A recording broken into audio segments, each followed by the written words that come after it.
रामचंद्राभ्यां नमः। श्री सद्गुरु साईनाथाय नमः।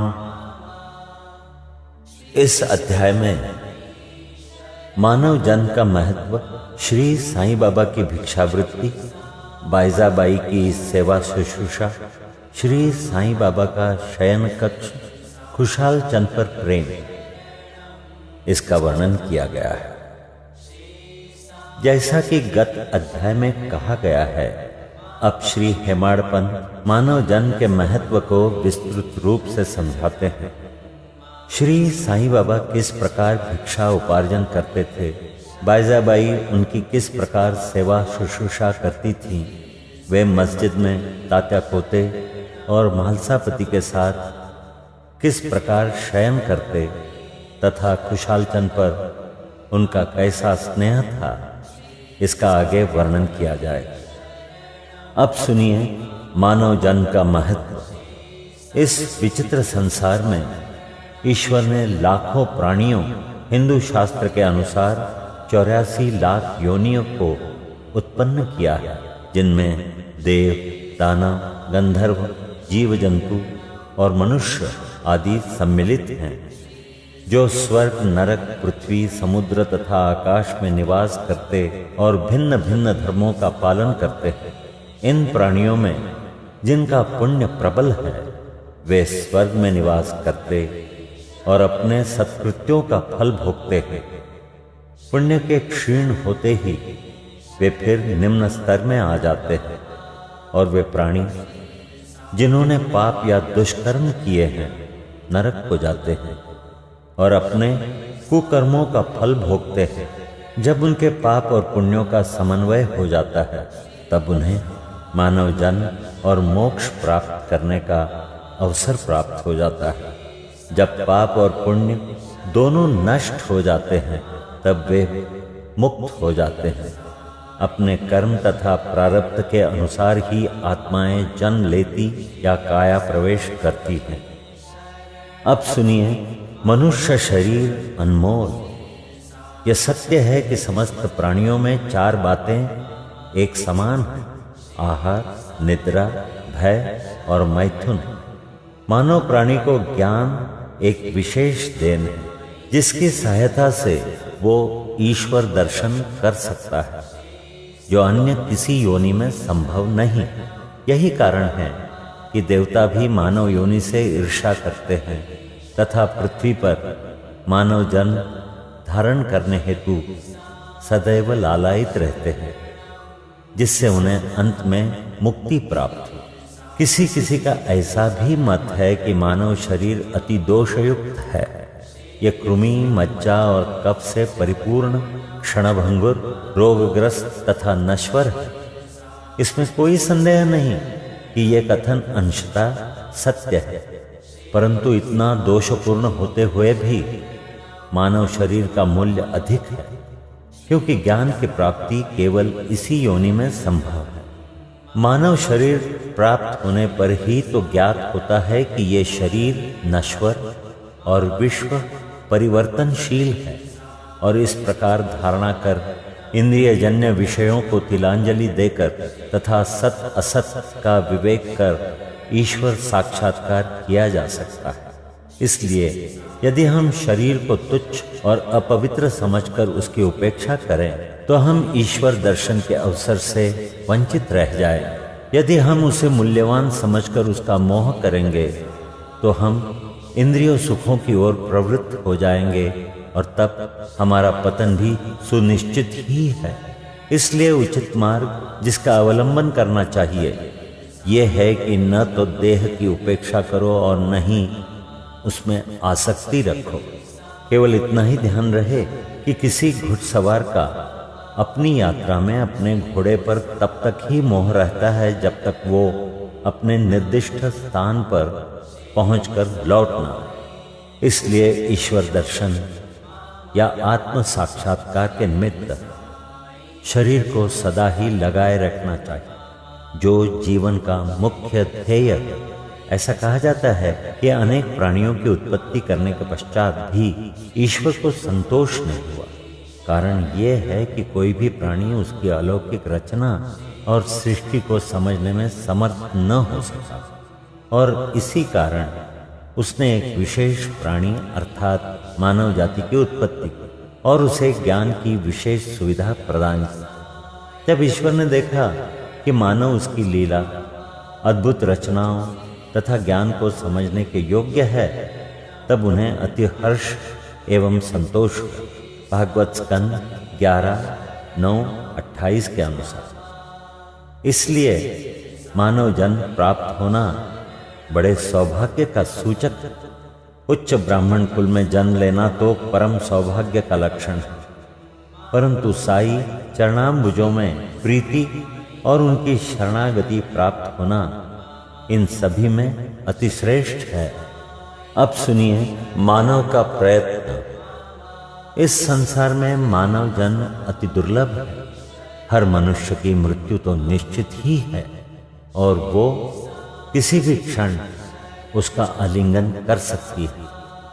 ऐसी धारणा कर हमें अपने ध्येय की प्राप्ति में सदैव तत्पर रहना चाहिए। जिस प्रकार खोए हुए राजकुमार की खोज में राजा प्रत्येक संभव उपाय प्रयोग में लाता है, इसी प्रकार किंचित मात्र भी विलंब न कर हमें अपने अभिष्ट की सिद्धि के हेतु शीघ्रता करनी ही सर्वथा उचित है। अतः पूर्ण लगन और उत्सुकता पूर्वक अपने ध्येय, आलस्य और निद्रा को त्याग कर हमें ईश्वर का सर्वदा ध्यान रखना चाहिए।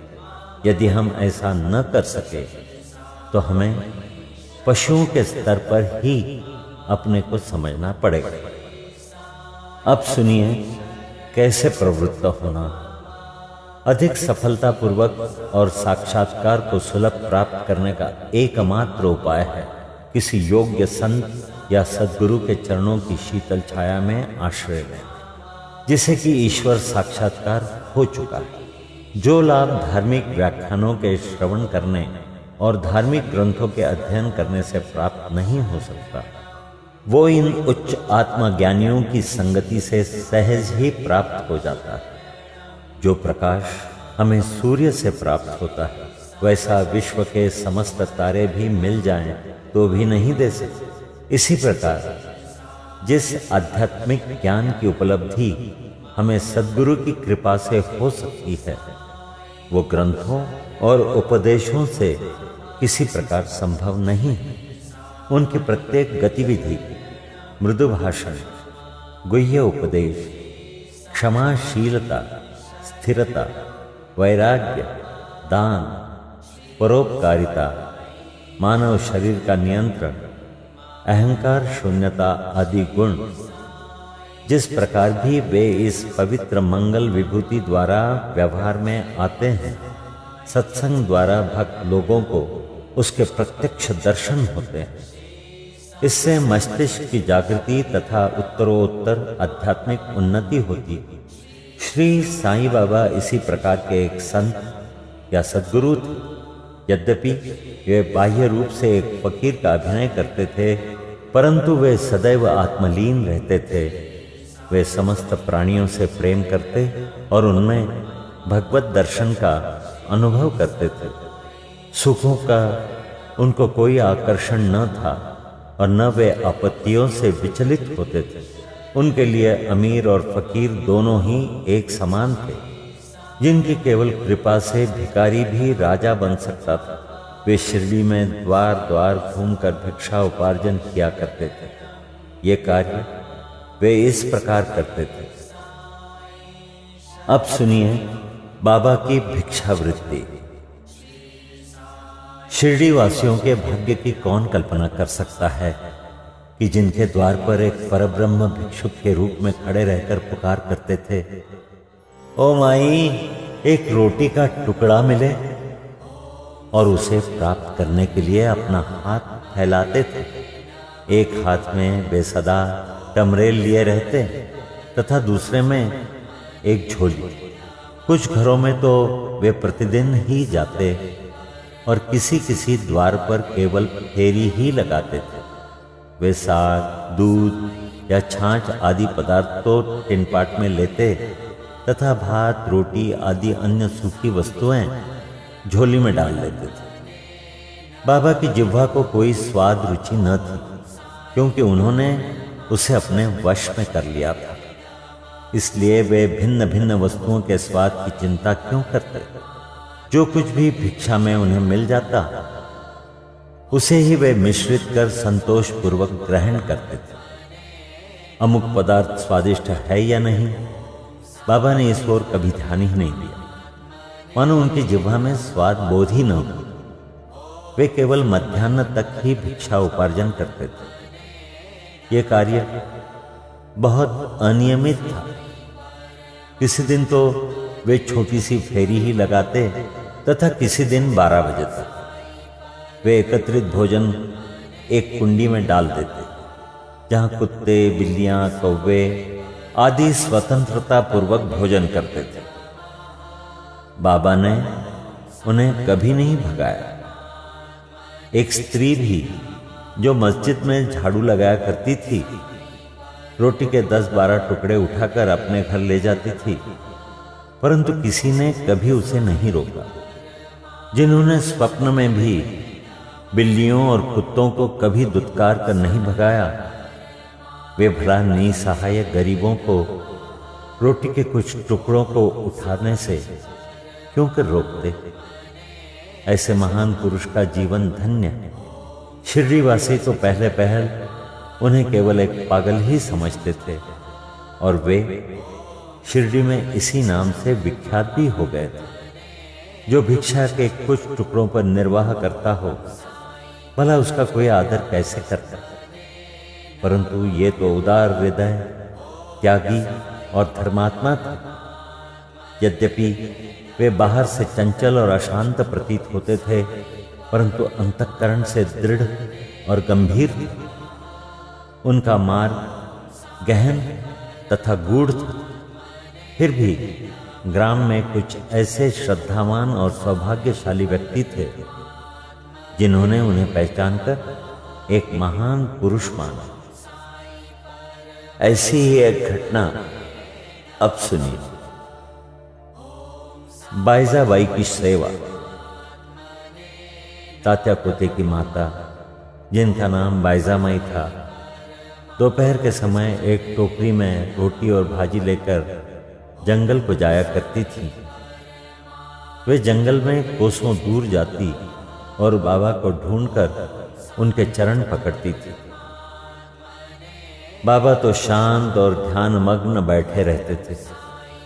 वे एक पत्तल बिछाकर उस पर सब प्रकार के व्यंजनादि जैसे रोटी, साग आदि परोसती और बाबा से भोजन कर लेने के लिए आग्रह करती। उनकी सेवा तथा श्रद्धा की रीति बड़ी ही विलक्षण थी। प्रतिदिन दोपहर को जंगल में बाबा को ढूंढना और भोजन के लिए आग्रह करना, उनकी इस सेवा और उपासना की स्मृति बाबा को अपने अंतिम क्षणों तक बनी रही। उनकी सेवा का ध्यान कर बाबा ने उनके पुत्र को बहुत लाभ पहुंचाया। माँ और बेटे दोनों की ही फकीर पर दृढ़ निष्ठा थी। उन्होंने बाबा को सदैव ईश्वर के समान ही पूजा। बाबा उनसे कभी कभी कहा करते थे कि फकीरी ही सच्ची अमीरी है, उसका कोई अंत नहीं। जिसे अमीरी के नाम से पुकारा जाता है, वो शीघ्र ही लुप्त हो जाने वाली है। कुछ वर्षों के बाद बाबा ने जंगल में विचरना त्याग दिया। वे गांव में ही रहने और मस्जिद में ही भोजन करने लगे। इस कारण बाइजाबाई को भी उन्हें जंगल में ढूंढने के कष्ट से छुटकारा मिला। अब सुनते हैं तीनों का शयन कक्ष क्या था। वे संत पुरुष धन्य हैं, जिनके हृदय में भगवान वासुदेव सदैव वास करते हैं।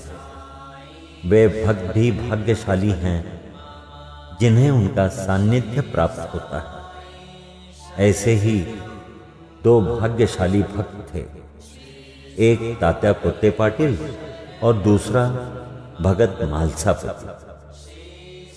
दोनों ने बाबा के सानिध्य का सदैव पूर्ण लाभ उठाया। बाबा दोनों पर एक समान प्रेम करते थे। ये तीनों महानुभाव मस्जिद में अपने सिर पूर्व, पश्चिम तथा उत्तर की ओर करते और केंद्र में एक दूसरे के पैर से पैर मिलाकर शयन किया करते थे। बिस्तर में लेटे लेटे ही वे आधी रात तक प्रेम पूर्वक वार्तालाप और इधर उधर की चर्चाएं किया करते थे। यदि किसी को भी निद्रा आने लगती तो दूसरा उसे जगा देता था। यदि तात्या खर्राटे लेने लगते तो बाबा शीघ्र ही उठकर उसे हिलाते और सिर पकड़कर जोर से दबाते थे। यदि कहीं वो भलसापति हुए तो उन्हें भी अपनी ओर खींचते और पैरों पर धक्का देकर पीठ थपथपाते थे।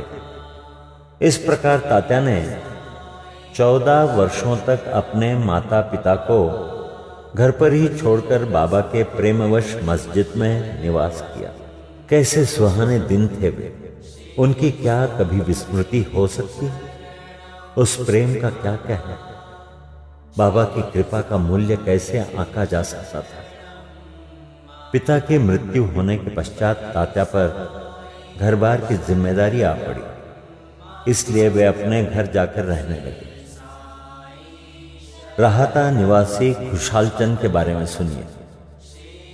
शिरडी के गणपत तात्या पोते को बाबा बहुत ही चाहते थे। वे राहता के मारवाड़ी सेठ श्री चंद्रभान को भी बहुत प्यार करते थे। सेठ जी का देहांत होने के उपरांत बाबा उसके भतीजे खुशहाल चंद को भी अधिक प्रेम करते थे। वे उनके कल्याण की दिन रात फिक्र किया करते थे। कभी बैलगाड़ी में तो कभी तांगे में वे अपने अंतरंग मित्रों के साथ राहता को जाया करते थे। ग्रामवासी बाबा के गांव के फाटक पर आते ही उनका अपूर्व स्वागत करते और उन्हें प्रणाम कर बड़ी धूमधाम से गांव में ले जाते थे। खुशहाल चंद बाबा को अपने घर ले जाते और कोमल आसन पर बिठाकर उत्तम सुस्वादु भोजन कराते और आनंद तथा प्रसन्न चित्त से कुछ देर तक वार्तालाप किया करते थे। फिर बाबा सबको आनंदित कर और आशीर्वाद देकर शिरडी वापस लौट आते थे। एक ओर राहता दक्षिण में तथा दूसरी ओर नीमगांव उत्तर में था। इन दोनों ग्रामों के मध्य में शिरडी स्थित है। बाबा अपने जीवन में कभी भी इन सीमाओं के पार नहीं गए। उन्होंने कभी रेलगाड़ी नहीं देखी और न कभी उसमें प्रवास ही किया, परंतु फिर भी उन्हें सब गाड़ियों के आवागमन का समय ठीक ठीक ज्ञात रहता था। जो भक्तगण बाबा से लौटने की अनुमति मांगते और आदेशानुकूल चलते, वे कुशल पूर्वक घर पहुंच जाते, परंतु इसके विपरीत जो अवज्ञा करते उन्हें दुर्भाग्य व दुर्घटनाओं का सामना करना पड़ता।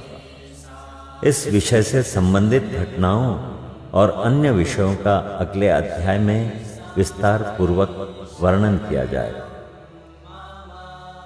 विशेष, इस अध्याय के नीचे दी हुई टिप्पणी बाबा के खुशहाल चंद पर प्रेम के संबंध में, किस प्रकार उन्होंने काका साहब दीक्षित को राहता जाकर खुशहाल चंद को लीवा लाने को कहा और उसी दोपहर को खुशहाल चंद से स्वप्न में शिरडी आने को कहा, इसका उल्लेख यहां नहीं किया गया है, क्योंकि इसका वर्णन इस सच्चरित्र के 30वें अध्याय में किया जाएगा। यहां 8वां अध्याय समाप्त होता है। श्री सद्गुरु साईनाथार्पणमस्तु। शुभम भवतु।